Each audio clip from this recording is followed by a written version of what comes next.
Hello student, कैसे हो आप? नमस्ते। अच्छा की पाठशाला में आपका पुनः एक बार बहुत बहुत स्वागत है। बच्चों, पिछली कक्षाओं में हम पढ़ चुके हैं सिंथेसिस का जो टॉपिक है उस पर हमने यह देख चुके हैं कि कैसे हम सिंपल सिंपल सेंटेंस मिला करके एक सिंपल सेंटेंस का फॉर्मेशन करते हैं, और उस पर हमारी विधिवत चर्चा जारी रही है।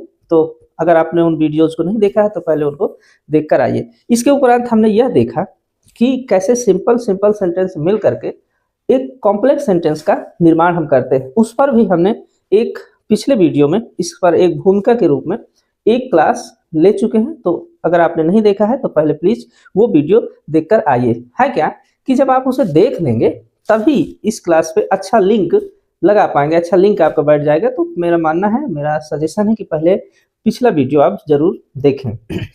तो हमारी चर्चा यहाँ तक हो चुकी है कि एक सिंपल सेंटेंस और एक सिंपल सेंटेंस मिल करके एक कॉम्प्लेक्स सेंटेंस बनाना। तो कॉम्प्लेक्स सेंटेंस की कुछ कैरेक्टरिस्टिक हैं, यानी कुछ विशेषताएं हैं। वो क्या है? उसकी विशेषता ये रही है बच्चों कि उस पर हमने क्लास पर भी चर्चा की। कैसे क्लास पर? कि एक होता है प्रिंसिपल क्लास, दूसरा होता है सबऑर्डिनेट क्लास। तो जब एक प्रिंसिपल क्लास और सबऑर्डिनेट क्लास जो सबऑर्डिनेट कंजंक्शन से जुड़ जाता है, जब मिलते हैं तभी हमारा कॉम्प्लेक्स सेंटेंस बनता है क्या कि अब जब हमने यहां तक देखा कि एक प्रिंसिपल क्लास और एक सबऑर्डिनेट क्लास मिल करके क्या बना है? Complex sentence. तो जो सबऑर्डिनेट क्लास बनेगा उसको तीन रोल थे, तीन भूमिका थी। एक क्या? Principal class. क्या? Principal class. जैसे मैं यहां बात करूं, ये हमने एक सेंटेंस लिखा, मान लेते हैं एक सेंटेंस लिखा, प्लस दूसरा क्या लिखा? Subordinate class. ये प्रिंसिपल क्लास, ये सबऑर्डिनेट क्लासेस है। तब जो बनने वाला जो सेंटेंस होगा वही होगा आपका कॉम्प्लेक्स सेंटेंस। यहां तक चर्चा हुई। फिर मैंने आगे बात और एक कदम बढ़ाई कि प्रिंसिपल क्लास जो सबऑर्डिनेट क्लास होता है ये तीन रोल में रहता है, तीन रोल करता है। कैसे? ये जो सबऑर्डिनेट क्लास है, ये जो सबऑर्डिनेट क्लास है, तो ये प्रिंसिपल क्लास का कभी नाउन बन जाता है। क्या बन जाता है बच्चे? नाउन बन जाता है। आपने देखा कि ये जो सबऑर्डिनेट क्लास है, ये पार्ट वाला, तो ये प्रिंसिपल क्लास का कभी नाउन बनता है, कभी ये एडजेक्टिव बनता है, कभी नाउन क्लास। ये जो सबऑर्डिनेट क्लास है अपने प्रिंसिपल क्लास का एडजेक्टिव बन जाता है, तो उसे एडजेक्टिव क्लास कहते हैं। कभी एडवर्ब बन जाता है तो उसे क्या कहते हैं? एडवर्ब क्लास कहते हैं। यहां तक हमने चर्चा की है। यदि आपने नहीं देखा है तो पिछला वीडियो, इसलिए मैं कहता हूं कि पहले आप वह देख लीजिए। तो हमने देखा कि सबऑर्डिनेट क्लास जो होगा कॉम्प्लेक्स सेंटेंस में, वो तीन तरह की भूमिका में रहेगा। नंबर वन भूमिका उसकी रहेगी कि वो अपने प्रिंसिपल क्लास के लिए नाउन क्लास का काम कर दे, या एडजेक्टिव क्लास का काम कर दे, या एडवर्ब क्लास का काम कर दे। थोड़ा सा रिकैप करने के लिए, रिवीजन करने के लिए ये दो तीन सेंटेंस लिखे हैं, इन पर चर्चा थोड़ा सा कर दूं तो क्या हो जाएगा? आपका रिवीजन हो जाएगा। रिवीजन से पहले एक बात और है क्या कि प्रिंसिपल क्लास और सबऑर्डिनेट क्लास को जो जोड़ते हैं, जो कनेक्टर हैं, उनको ही हम सबऑर्डिनेट कंजंक्शन कहते हैं। जैसे तो जो नाउन क्लास हैं उनके कुछ कंजंक्शन दूसरे हैं, जो एडवर्ब क्लास हैं उनके कंजंक्शन कुछ दूसरे हैं, और जो एडजेक्टिव क्लास हैं उनके कुछ कंजंक्शन दूसरे हैं। तो नाउन क्लास में देखिए मैंने कुछ ये लिखे हुए हैं, ये आपके क्या है? Subordinate conjunction. क्या होता है कि जो जोड़ते हैं सबऑर्डिनेट क्लास को, उन्हें ही हम क्या कहते हैं? सबऑर्डिनेट कंजंक्शन कहते हैं। जैसे आपके सामने लिखा हुआ है, जैसे हु, हुम, कौन, किसको, हु इवर, जो कोई भी, व्हेन, कब, क्यों, कैसे, कहाँ, और दैट, की। इफ माने भी क्या होता है? जब ये बीच में कंजंक्शन बनता है तो इसका भाव भी की ही होता है। इफ या वेदर का, यदि नहीं होता, मैं ये कह रहा हूं कि जब ये बीच में आता है तो ये नाउन क्लॉज के कुछ क्या है? सबऑर्डिनेट कंजंक्शन है। देखिए बहुत सारे कंजंक्शन है, लेकिन अभी हम कुछ महत्वपूर्ण कंजंक्शन की ही चर्चा यहाँ करते हैं। देखिए ये वाक्य लिखा है, एक सेंटेंस आपके सामने लिखा हुआ है, देखिए इसे पढ़िए। लिखा है who has stolen my pen. किसने मेरी पेन चुराई है? किसने? Who has stolen my pen. अगला वाक्य है आई डू नॉट नो। मैं नहीं जानता। तो जब इन दोनों वाक्यों को जोड़ करके हम कॉम्प्लेक्स सेंटेंस बनाएंगे तो कोई ना कोई हमें सबऑर्डिनेट कंजंक्शन का सहारा लेना पड़ेगा। देखिए तो इससे पहले हम लिख देते हैं I do not know, I do not know, मैं नहीं जानता, देखिए लिखा I do not know, comma थोड़ा सा, फिर क्या है हु माने कौन, who has stolen my pen, कि किसने मेरी पेन चुराई है, कि किसने मेरी पेन चुराई है। तो देखिए ये सबऑर्डिनेट कंजंक्शन है हु। तो ये वाला जो वाक्य है, ये वाला जो वाक्य है, यही है आपका सबऑर्डिनेट नाउन क्लास। क्यों नाउन, क्यों मैं कह दिया, मैं तो ये भी कह सकता था subordinate adjective class, subordinate adverb class, लेकिन मैं नाउन ही क्यों कह रहा हूं, क्योंकि देखिए नाउन के विषय में मैं पिछली कक्षा में बात किया कि जो नाउन होता है उसके डबल रोल होते हैं, कभी वो ऑब्जेक्ट बन के आता है, कभी वो सब्जेक्ट बन के आता है ना। और नाउन को पहचानने के लिए एक ट्रिक है कि जैसे कहते हैं कि क्या लगा दो, अपने आप से क्या लगा दो, जैसे who has stolen my pen, I do not know, तो उस पर यदि क्या लगाते हो अपनी तरफ से, बच्चे क्या लगाओ, क्या, तो आपको आंसर मिल जाता है। तो क्या लगाने से जो आंसर मिलता है वो होता है ऑब्जेक्ट, वो होता है ऑब्जेक्ट। जैसे उदाहरण के लिए कि मैं किताब पढ़ता हूं, मैं किताब पढ़ता हूं, तो जोड़ो क्या पढ़ता हूं, किताब, क्या पढ़ता हूं, किताब, मैं किताब पढ़ता हूं, तो क्या पढ़ता हूं, किताब, तो क्या लगाने से जो आंसर मिल जाता है वही ऑब्जेक्ट होता है। और आप जानते हैं कि जो ऑब्जेक्ट होता है वो नाउन भी होता ही है, क्योंकि नाउन के रूप में भी आ सकता है और सब्जेक्ट के रूप में भी आ जा सकता है, ठीक है ना। मैं ये कह रहा हूं कि वो किस रूप में आ सकता है, नाउन आपका ऑब्जेक्ट के रूप में भी आ सकता है और सब्जेक्ट के रूप में भी आ सकता है, ये बात आप जान चुके हैं। तो देखिए यहाँ क्या लगाने से हमें मिल रहा है, देखिए मैं क्या नहीं जानता, आई डू नॉट नो, वही नहीं जानता कि किसने मेरी पेन चुराई है। तो ये बच्चे जो ये है, ये आपका सबऑर्डिनेट नाउन क्लॉज है, ये सबऑर्डिनेट नाउन क्लॉज है जो सबऑर्डिनेट कंजंक्शन हु से कनेक्ट हो रहा है, हु से कनेक्ट हो रहा है। देखिए WH वर्ड में हु के भी डबल रोल है, जैसे हु होता है हु, तो ये WH वर्ड भी है और ये सब्जेक्ट का भी काम करता है।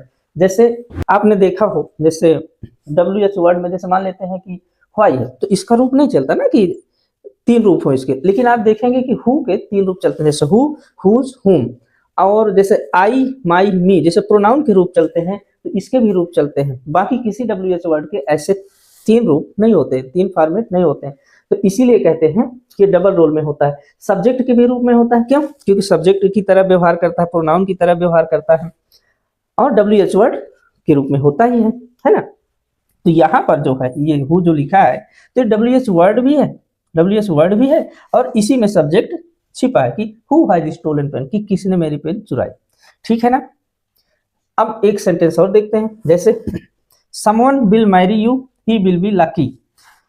समवन विल मैरी यू, कोई तुमसे विवाह करेगा, शादी करेगा, समवन विल मैरी यू, गागेगी विल, कोई तुमसे विवाह करेगा, ही विल बी लकी, वो बहुत ज्यादा सौभाग्यशाली होगा, लकी होगा, ठीक है ना।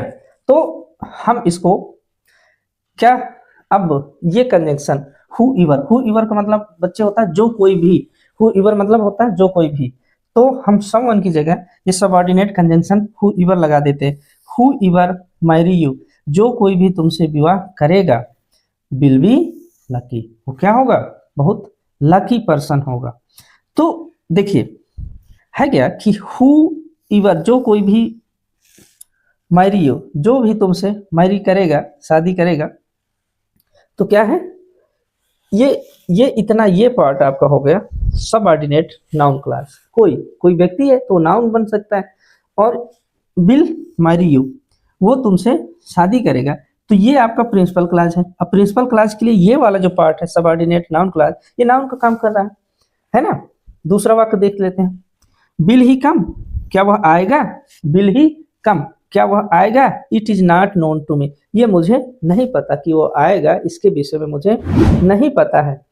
तो इस पर बना it is not known to me, ये मुझे नहीं पता है। अब यहाँ पर सबऑर्डिनेट कंजंक्शन इफ हमने लगा दिया, इफ कि ही विल कम, कि वह आएगा।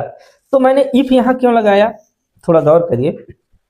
यदि आपने डायरेक्ट इनडायरेक्ट पढ़ा है नरेशन में, पार्ट में, तो आपने देखा होगा कि जहां भी हेल्पिंग वर्ब से बातें शुरू होती हैं, हेल्पिंग वर्ब से शुरू होती है, तो वहां कनेक्टर इफ या वेदर लगता है। तो गौर करिए यहाँ भी देखिए जो विल है, देखिए वाक्य कहाँ से शुरू है, विल ही कम, तो ये हेल्पिंग वर्ब से शुरू है, तो जहां हेल्पिंग वर्ब से शुरू होता है वहां कनेक्टर इफ या उधर आता ही है।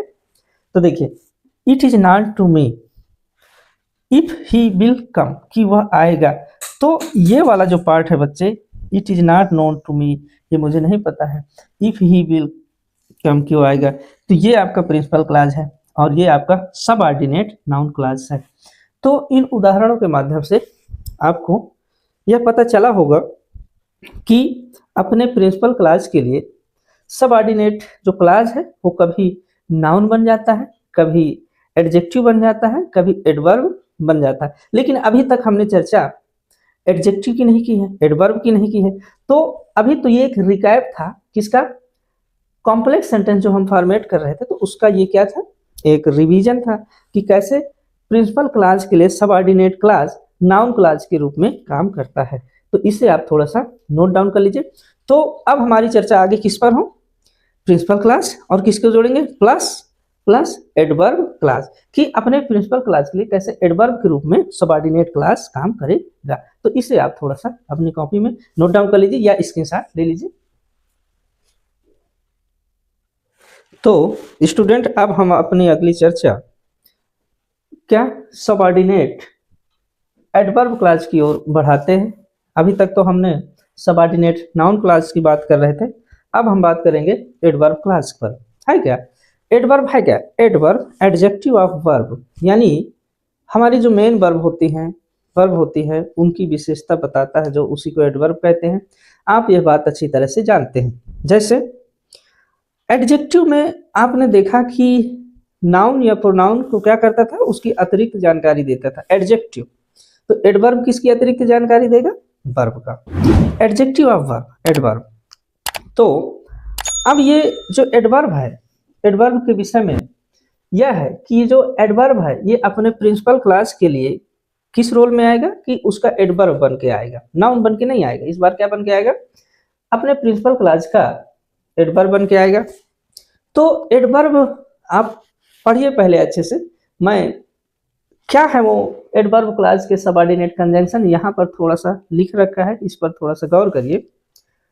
एडवर्ब आपने पढ़ा कि एडवर्ब ऑफ टाइम होता है, एडवर्ब ऑफ प्लेस होता है, एडवर्ब ऑफ रीजन होता है, एडवर्ब ऑफ कंडीशन होता है, शर्त होती है, एडवर्ब ऑफ कंपैरिजन होता है, तुलना होती है, एडवर्ब ऑफ कंट्रास्ट होता है, विरोधाभास दो चीजों के बीच में, एडवर्ब ऑफ रिजल्ट परिणाम के विषय में बात होती है, एडवर्ब ऑफ पर्पस उद्देश्य की बात होती है, एडवर्ब ऑफ मैनर यानी तौर तरीके की बात होती है। तो आपने एडवर्ब पढ़ रखा होगा, यह 9 प्रकार से काम करता है आपका एडवर्ब। या कहीं टाइम की बात आ जाए, कहीं प्लेस जगह की बात आ जाए, कोई कारण की बात आ जाए, कोई कंडीशन यानी शर्त की बात आ जाए, कंपेरिजन दो चीजों में जब तुलना की बात आ जाए, कंट्रास्ट माने विरोधाभास दो चीजों में हो जाए, रिजल्ट परिणाम की बात हो, पर्पज क्या उद्देश्य है इसकी बात हो, माइनर तौर तरीके हो इसकी बात हो। तो जहां ये चीजें आ जाएं, देखिए आपको मोटा मोटा ये समझना है कि जहां पर ये चीजें, ये 9 चीजें हैं, जहां पर ये आ जाते हैं एडवर्ब इन्हीं के रूप में कार्य करता है। तो इनसे जुड़े हुए कुछ सबऑर्डिनेट कंजंक्शन है, जैसे टाइम को लेकर के ये है, व्हेन है आपका, टिल है, अनटिल है। आप जानते हो व्हेन माने जब, टिल माने तक, अनटिल माने जब तक की नहीं। प्लेस की बात आ जाए जैसे वेयर कहाँ, वेयर यूर जहां कहीं भी। रीजन कारण की बात आए जैसे क्योंकि, सिंस चूंकि, बिकॉज माने क्योंकि, सिंस माने चूंकि। इनका हिंदी मतलब स्टूडेंट जानना बहुत जरूरी है, बिकॉज माने क्योंकि, तो सिंस माने चूंकि भी होता है। कंडीशन की बात की जाए, शर्त इफ यदि होता है, अनलेस माने होता है बच्चे जब तक की नहीं। कंपेरिजन एज माने जैसा कि, ऐसा कि, ऐसे, सो एज उसी प्रकार से। कंट्रास्ट विरोधाभास, जैसे दो माने यद्यपि होता है, आल्दो माने भी यद्यपि ही होता है, यद्यपि की, दो आल्दो एक ही चीज है, जो आपको पसंद आए लिखिए। रिजल्ट सो दैट माने बच्चे होता है ताकि, तो रिजल्ट को शो करने वाला एडवर्ब है। पर्पज उद्देश्य, सो दैट वो भी ताकि। एज फार एज मैनर जैसे कि, ऐसे कुछ तौर तरीके की बात होती है। तो जब हम adverb clause subordinate adverb clause पढ़ रहे हैं तो गौर करिएगा, इस पर आपका ध्यान बहुत ज्यादा होना चाहिए। मैंने कुछ चुनिंदा ये जो कंजंक्शन है, तो इन कंजंक्शन का नाम क्या हो जाएगा बच्चे, यही हो जाएगा सबऑर्डिनेट एडवर्ब कंजंक्शन। क्योंकि सबऑर्डिनेट एडवर्ब क्लास के लिए काम करेंगे तो जहां से जुड़ जाएंगे तो उसे कहा जाएगा सबऑर्डिनेट एडवर्ब क्लास। तो सबऑर्डिनेट एडवर्ब क्लास के जो काम करते हैं तो उन कंजंक्शन का नाम ही स्वतः पड़ जाता है सबऑर्डिनेट एडवर्ब कंजंक्शन। तो है तो इनकी संख्या 80-90 है, लेकिन यहाँ पर बहुत कुछ नहीं लिखा जा सकता अभी, क्यों कुछ खास है तो उन पर हमारी चर्चा हो जाए, यहाँ पर आपकी एक समझ बन जाए। फिर और विस्तार से यदि पढ़ेंगे तो उस पर हम क्या है कि इसी पर एडवर्ब पर अकेले 4-6 वीडियो बन जाएंगे, तो अभी वहां तक नहीं चलते हैं। अभी केवल आप इसे देखिए। अभी हम जो पढ़ रहे हैं कॉम्प्लेक्स सेंटेंस का दूसरा रोल है जो कौन सा, subordinate adverb class. Subordinate adverb class के सबऑर्डिनेट कंजंक्शन, एडवर्ब कंजंक्शन। तो जैसे कुछ एग्जांपल हैं, देखिए 1-2 एग्जांपल लेते हैं, फिर मैं और विस्तार से आपको इतना प्रैक्टिस करा दूंगा कि आपको आ जाएगा, उसके लिए आप चिंता न करें। जैसे एक सेंटेंस लिखा है, I am quite tired. Quite, मैं पूरी तरह से थक चुका हूँ। आई एम क्वाइट टायर्ड, मैं पूरी तरह से थक चुका हूँ, यानी अब गुंजाइश नहीं है मेरे आगे कुछ करने की। I can not work any more, मैं और अब ज्यादा काम नहीं कर सकता। ये वाक्य है। तो आप ही देखिए, ये वाक्य देखिए, आई एम क्वाइट टायर्ड, मैं थका हूँ। I can not work any more. तो यहाँ पर मैं एडवर्ब इसलिए कह रहा हूँ कि देखिए वर्क काम करना होता है ना, काम, तो काम की ही विशेषता तो बता रहे हैं कि काम क्यों नहीं कर सकते, क्योंकि मैं थका हूं। तो यहाँ वर्क की विशेषता होगी, इसीलिए तो एडवर्ब क्लास है ना, यहाँ पर काम की बात होगी। तो अब मैं थका हूं इसीलिए काम नहीं कर सकता हूं, तो किसकी बात हो रही है, रीजन की। किसकी बात, रीजन की। रीजन के देखिए कंजंक्शन कौन है, बी कहा जा सकता है, सिंस आ सकता है, रीजन। कारण बता रहा है ना कि काम क्यों नहीं कर सकते, तो काम इसलिए नहीं कर सकते कि थके, तो रीजन हुआ।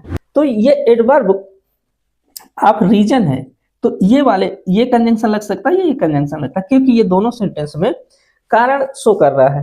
कारण तो देखिए थोड़ा सा अपना भी दिमाग इस पर लगाना है आपको। जैसे तो सिंस हमने कंजंक्शन लाया, सिंस माने बच्चे होता है चूंकि, सिंस माने चूंकि, since I am quite tired, चूंकि मैं बहुत ज्यादा थका हूं, ये रीजन का कंजंक्शन है। Since I am quite tired, चूंकि मैं बहुत ज्यादा थका हूं, I can not work anymore, इसलिए मैं बहुत ज्यादा काम नहीं कर सकता। तो इस पर गौर करिए, ये सिंस, तो सिंस क्या है, सिंस आपका सबऑर्डिनेट एडवर्ब क्लास बनाने के लिए सबऑर्डिनेट एडवर्ब कंजंक्शन यहाँ सिंस है, और यह देखिए रीजन को शो करने वाला है।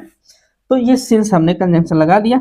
तो यहां से यहां तक ये जो बच्चे हैं, ये पार्ट ही कहलाता है सबऑर्डिनेट एडवर्ब क्लास। क्यों कहलाता है, क्योंकि सबऑर्डिनेट एडवर्ब कंजंक्शन से हमने इस वाक्य को बनाया।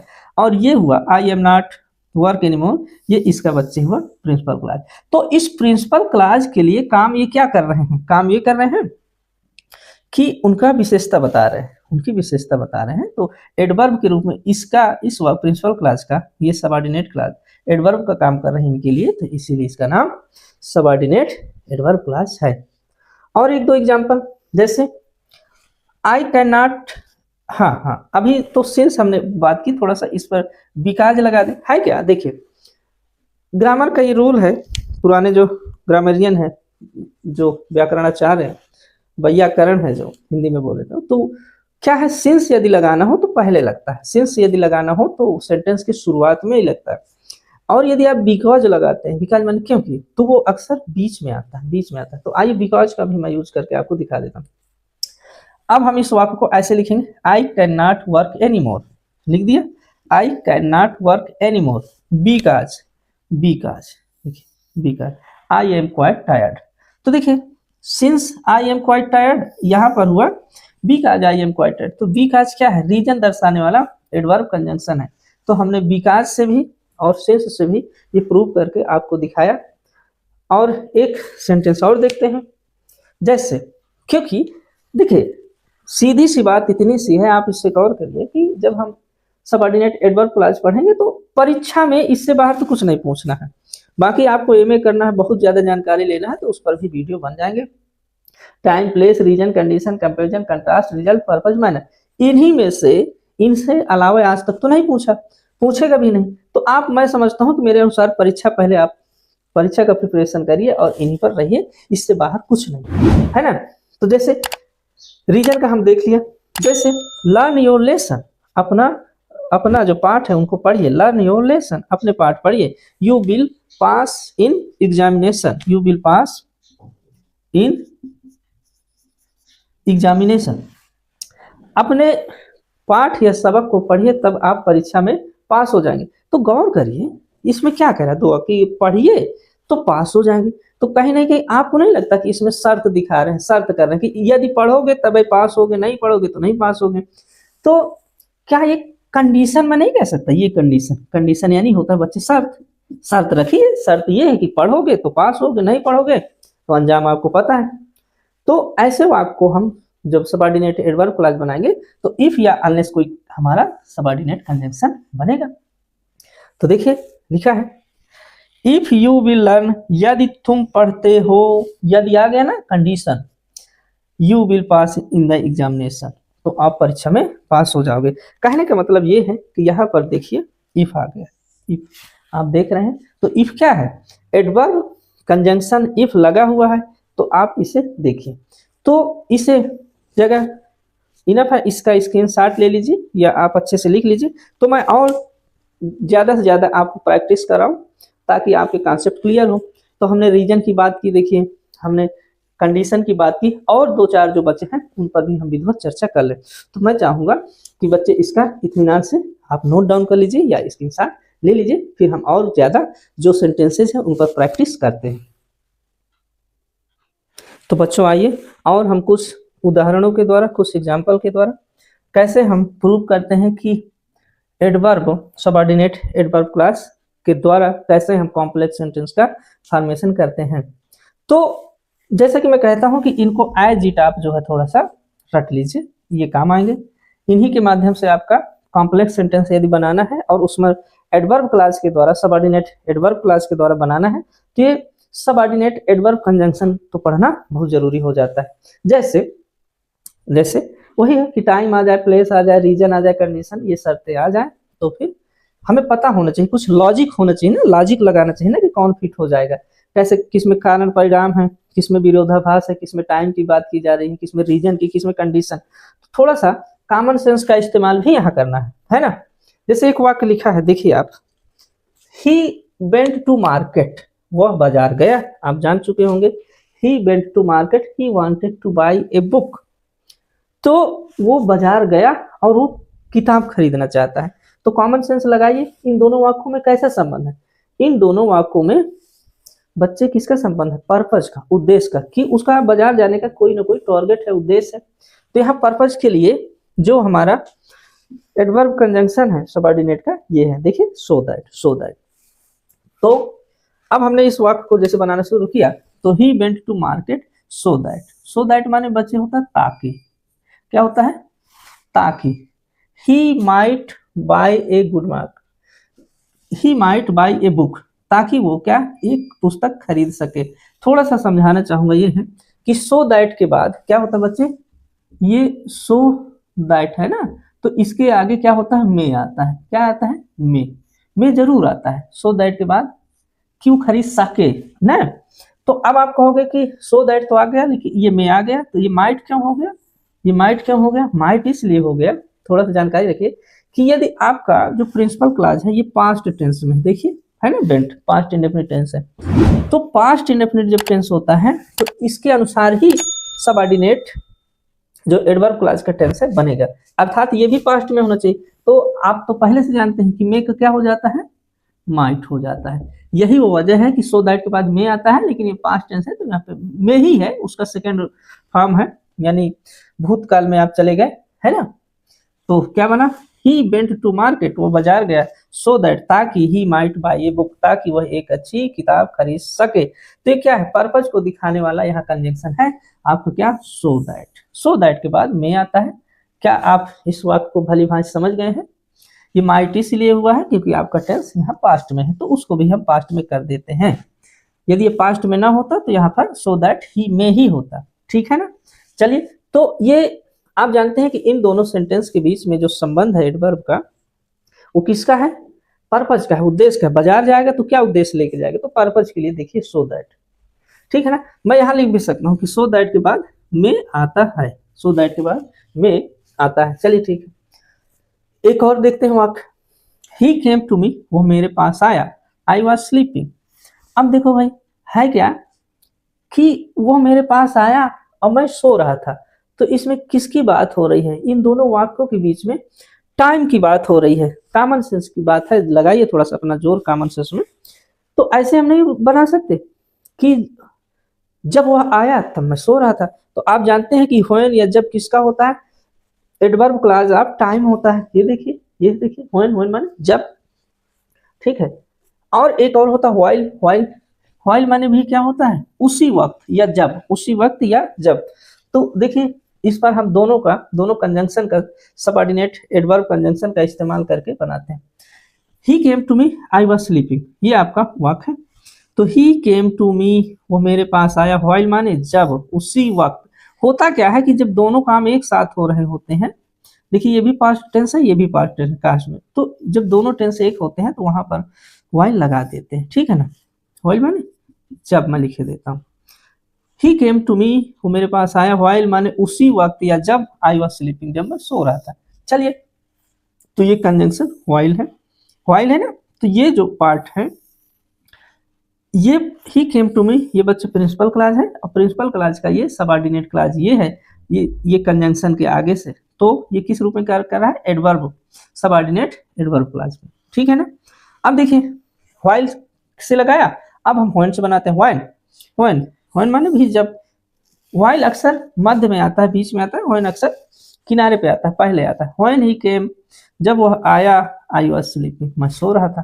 तो आपने देखा कि ये एडवर्ब ऑफ टाइम के माध्यम से हम इस सेंटेंस को दिखा दिया। इस पर इन दोनों वाक्यों के बीच में क्या था, समय की बात हो रही थी। एक दो वाक्य और देखिए। ही वर्क हार्ड, वो कठिन परिश्रम करता है। He wanted to get good mark. अब देखिए वो कठिन परिश्रम कर रहा है और अच्छे नंबर पाना चाहता है। तो इन दोनों वाक्यों में अगर हम अपना लॉजिक लगाएं, कॉमन सेंस, तो कैसे संबंध है, इसमें पर्पज का है, उद्देश्य है ना उसका, वो क्यों हार्ड वर्क कर रहा है। हार्ड वर्क इसलिए कर रहा है कि अच्छे मार्क्स पा जाए। तो देखिए, तो कहां पर पर्पज के लिए आप जानते हो सो दैट होता है। सो दैट माने ताकि, सो दैट माने ताकि। यहां में इसके सामने लिखना चाहिए, में, सो दैट के बाद में आता है, आप जानते हैं, अभी बात हो चुकी है। तो ही वर्क हार्ड, वो बहुत कठोर श्रम कर रहा है। He wanted to get a good mark, अच्छे नंबर पाने के लिए कर रहा है, तो उसका पर्पज है। तो क्या करेंगे, आप जानते हैं, ही वर्क हार्ड सो दैट मतलब ताकि, सो दैट माने ताकि। और सो दैट के बाद आप जानते हैं क्या आता है, माइट में आता ही है। तो यहाँ पर देखिए पास्ट टेंस है, वर्ड यहाँ पर है, तो अब वो बात हमारी हो चुकी है। तो यहाँ क्या हो गया, माइट हो गया, और ये वांटेड सब कट जाएगा। तो he work hard so that he might get good marks. तो हमने एडवर्ब जो है, एडवर्ब ऑफ पर्पज के माध्यम से। अब एक मजेदार और कंजंक्शन है पर्पज का। पर्पज में ही है आपका बच्चे लेस्ट, मैं यहाँ लिख देता हूँ LEST, बड़ा गजब का कंजंक्शन है ये लेस्ट। लेस्ट माने मैं यहाँ लिख देता हूँ, लेस्ट माने होता है बच्चे, हिंदी इसकी लिख लो, कहीं ऐसा ना हो कि, इतना बड़ा, कहीं ऐसा ना हो कि। देखिए देखने को है छोटा सा, लेस्ट की ये मीनिंग है बच्चे, कंजंक्शन।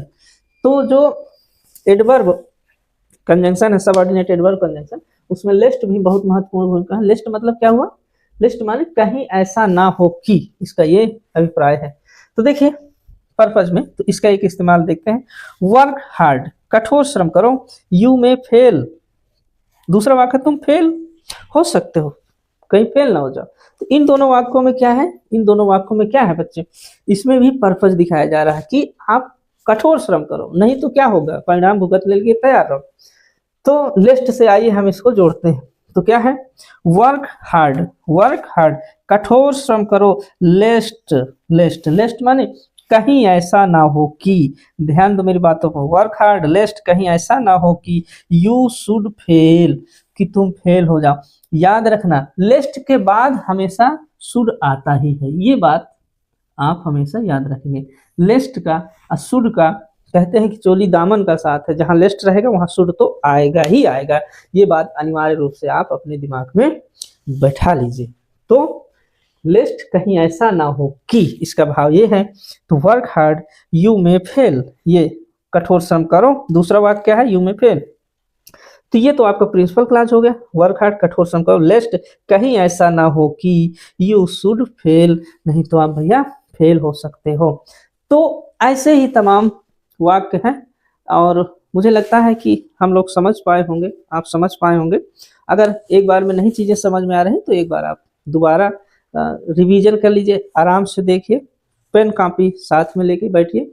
हाँ, मानता हूँ कि ये थोड़ा सा कठिन टॉपिक है, इस पर थोड़ा सा एक्स्ट्रा दिमाग लगाने की ज़रूरत है। यदि नहीं समझ में आ रहा है तो आप कमेंट में भी अपनी प्रॉब्लम छोड़ सकते हैं, डाल दीजिए, उनको हम सॉल्व जरूर करेंगे, है ना। तो मैं तो चाहूँगा कि पहले आप इसे अच्छे से लिख लीजिएगा। और तो हमने देखा कि हमारे एडवर्ब क्लॉज में तो लगभग 80-90 सबऑर्डिनेट कंजंक्शन है, बहुत होते हैं, लेकिन उन पर आपको नहीं जाना है, आप इतने पर ही रहिए, है ना, नहीं ज़्यादा विस्तार हो जाएगा, आप कंफ्यूज हो सकते हैं, है ना। तो हमने आज चर्चा कर ली किस पर, सबऑर्डिनेट एडवर्ब क्लॉज पर, जो कॉम्प्लेक्स सेंटेंस बनाने के लिए दूसरा बहुत महत्वपूर्ण नियम था। अगली क्लास हम, अब ये बड़ी हो रही है तो अगली क्लास हम क्या करेंगे, सबऑर्डिनेट एडजेक्टिव क्लॉज की हम चर्चा कर लेंगे। एडवर्ब क्लॉज थोड़ा सा क्या है कि टफ है, तो इसे आप अच्छे से पढ़िए और इन्हीं पर केंद्रित रहिए। इसमें थोड़ा सा अपना लॉजिक या कॉमन सेंस ज्यादा लगाना है ना, कि दो से, जैसे एक प्रिंसिपल क्लॉज है और एक सबऑर्डिनेट क्लॉज है, तो इनके बीच में कैसा संबंध है, कहीं उद्देश्य है, कहीं कारण है, कहीं टाइम बताया जा रहा है, कहीं चेतावनी दी जा रही है ना।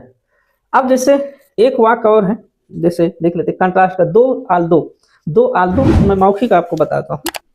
दो आल्दो माने यद्यपि की। अब जैसे इसी को होता है वर्क हार्ड यू में फेल, कठोर श्रम करो नहीं तुम फेल हो जाओगे, ये फेल हो सकते हो, यू में फेल। तो इसी को ये ऐसे, तो ये तो आपने लिस्ट से बनाया, हम थोड़ा सा उस पर चर्चा करते हैं किसमें, दो आल्दो। हाँ, विरोधाभास, तो विरोधाभास में क्या है, जैसे ही इज पुअर,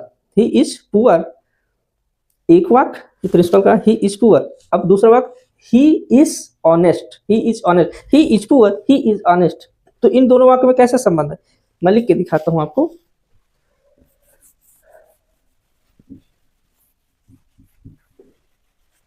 जैसे ही इज पुअर, वो गरीब है। अब दूसरा वाक्य ही इज ऑनेस्ट, वो ईमानदार है। तो इन वाक्यों में यदि विरोधाभास, देखिए गरीब है तो क्या हुआ, ईमानदार है, गरीब है तो क्या हुआ, ईमानदार है। तो इसमें क्या हम लिख सकते हैं, आल्दो, ये वाला वाक्य देखिए कंट्रास्ट, दोनों में विरोधाभास है कि गरीब है तो क्या हुआ लेकिन ईमानदार है, तो हम कह सकते हैं although he is poor, although he is comma, अब क्या करेंगे, ही इज ऑनेस्ट। तो आपने देखा कि ये कंट्रास्ट दिखाने वाला क्या है, एडवर्ब क्लॉज है। तो अब देखिए थोड़ा सा आपका टेस्ट लेता हूं।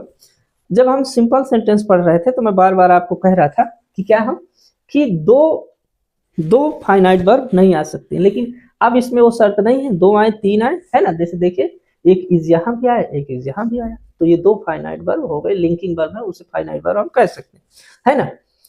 तो बच्चों इस पर आप विस्तार से पढ़िए और मेरी कोशिश रहेगी कि मैं विधिवत बताऊं आपको। तो adjective class, subordinate adjective class की चर्चा कर लेते हैं। एक क्लास उसमें हो सकता है, बड़ी क्लास जा सकती है, और फिर एक दो क्लास में आपका कंपाउंड सेंटेंस, वो थोड़ा आसान रहेगा आपके लिए, तो इसका अध्ययन करते रहिए। मैं फिर से अपील करता हूँ कि जो है ये थोड़ा सा कठिन टॉपिक है, इस पर धैर्य बनाए रखिए, अभ्यास से सब कुछ आ जाता है, ठीक है ना। तो पढ़ते रहिए, ठीक, थैंक यू।